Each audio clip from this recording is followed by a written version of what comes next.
கொஞ்சம் சின்னது பண்ணிக்கோ. இது கூட இதோட சின்னது பண்ணிக்கோ. அவ்வளோதான், இது போதும். இது கூட இன்னும் சின்னது பண்ணிக்கோ. அவ்வளோதான்.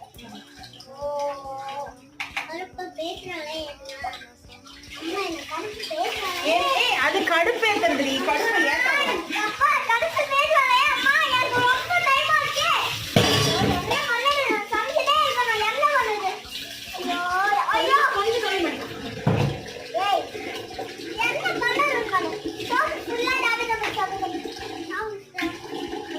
என்ன சமையல்?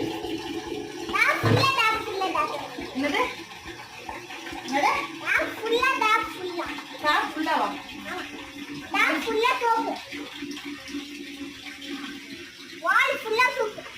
ஏதோ ஒண்ணு கம்மியா இருக்கு. என்னன்னு தெரியல.